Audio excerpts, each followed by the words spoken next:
Hello, boys and girls. Here's another Curious George book for you today.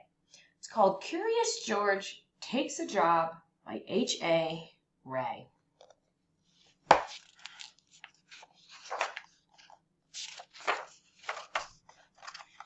This is George. He lived in the zoo. He was a good little monkey and always very curious.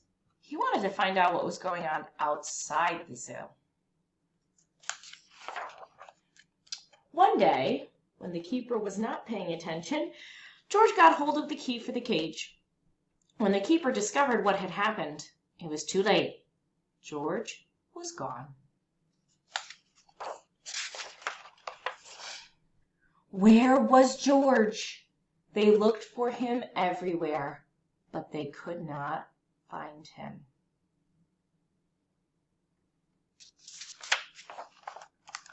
George was hiding in the hay of his friend, the elephant. Finally, the keepers gave up looking for him. George found a nice cozy spot to sleep under the elephant's right ear, and the next morning, before the zoo opened, he got away safely. Once in the street, George felt a little scared. What should he do in the big city? Maybe he could find his friend, the man with the yellow hat, who had brought him over from Africa a long time ago. Only George did not know where he lived. There was a bus stopping at the corner. George had never ridden on one. Quickly he climbed a lamppost, jumped on top of the bus, and off they went. Now they were right in the center of the town. There was so much to see that George did not know where to look first. If only he could go riding like this forever.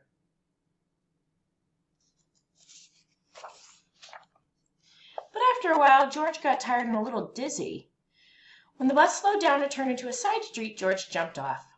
There was a restaurant right in front of him. Something smelled good. Suddenly, George felt very hungry. The kitchen door opened and George walked in. On the table was a big pot.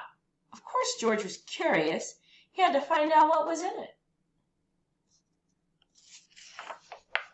When the cook came back, he had a big surprise. Spaghetti was all over the place, and in the middle of it was a little monkey. George had been eating yards and yards and had wound himself all up in it. The cook was a kind man and did not scold much, but George had to clean up the kitchen and do all the dishes. My, what a lot of them there were! The cook was watching George. "You are lucky to have 4 hands," he said. "You can do things twice as quickly."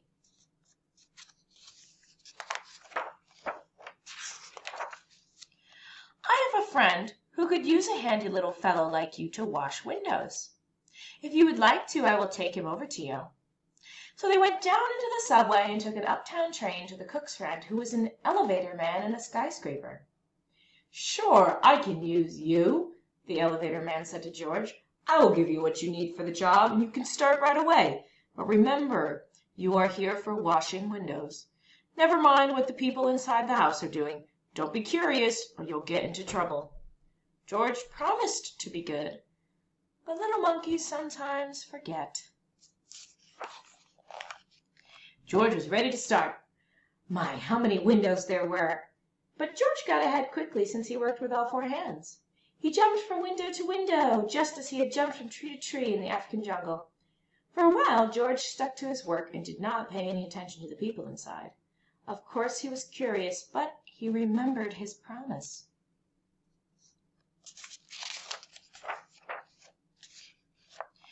In one room, a little boy was crying because he did not want to eat his spinach.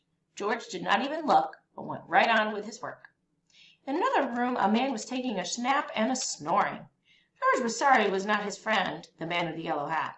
He listened to the funny noise for a while, then went on working.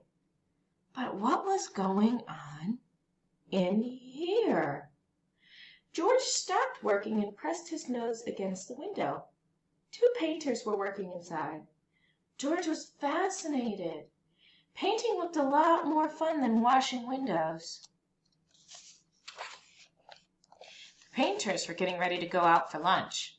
The minute they left, George climbed inside. What wonderful paints and brushes they had! George could not resist. An hour later, the painters came back. They opened the door and stood there with their mouths wide open. The whole room had changed into a jungle, with palm trees all over the walls, and a giraffe, and 2 leopards, and a zebra, and a little monkey was busy painting himself on one of the trees. Then the painters knew what had happened. Luckily, George was close to a door. He ran out as fast as he could. After him ran the 2 painters, then the elevator man, and the woman who had lived in the place. "Oh, my lovely room! My lovely room!" cried the woman. "Don't let him get away!" George headed for the fire escape. George reached the end of the fire escape. The others had not caught up with him yet. This was his chance. They could not jump. But George could easily jump down and escape. In a moment, he would be safe. But poor little George, he had forgotten that the pavement was as hard as stone, not like the soft grass of the jungle.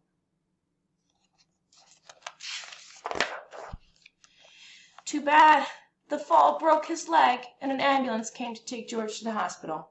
"He got what he deserved," said the woman, "making my apartment into a jungle indeed." "I told him he would get into trouble," the elevator man added. "He was too curious." George had to lie in bed with his leg up high in a plaster cast. He was very unhappy.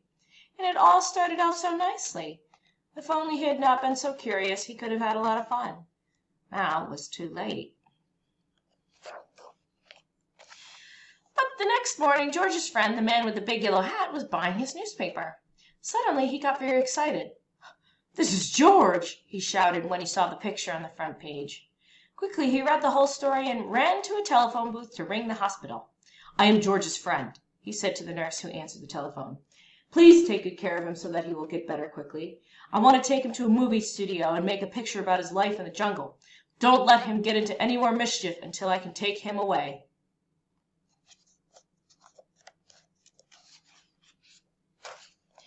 Finally, the day came when George could walk again. "Your friend is going to take you away this morning," said the nurse. "Just wait right here for him and don't touch anything." As George was alone, he looked around at all the strange hospital things. "I wonder what's in that big blue bottle." George was very curious. It smelled funny. Then his head began to turn. He felt as if he were flying. The rings and stars danced before his eyes, and everything went dark. And this is how the man with the yellow hat found George when he came to call for him. They picked him up and shook him, but they could not wake him up. He was so fast asleep, they finally had to put him under the shower. How surprised he was when he woke up. George said goodbye to the nurse and the kind doctor. Then he and the man with the yellow hat got into the car and drove to the movie studio. Now, the president's office George had to sign a contract in. Now he was a movie actor. In the studio, George was kept so busy all the time that he forgot to be curious. He liked the jungle they made for him and played happily there.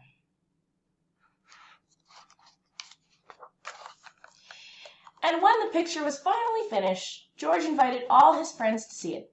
The doctor and the nurse and the ambulance driver and the man from the newsstand and the woman and the elevator man and the 2 painters and the cook and the reporter and all the keepers of the zoo. Now the lights went out and the picture began. "This is George," the voice began. "He lived in the jungle. He was a good little monkey. He only had one fault. He was too curious." The end. I hope you enjoyed that Curious George book, and I will see you for the next Read Aloud later. Goodbye, my friends.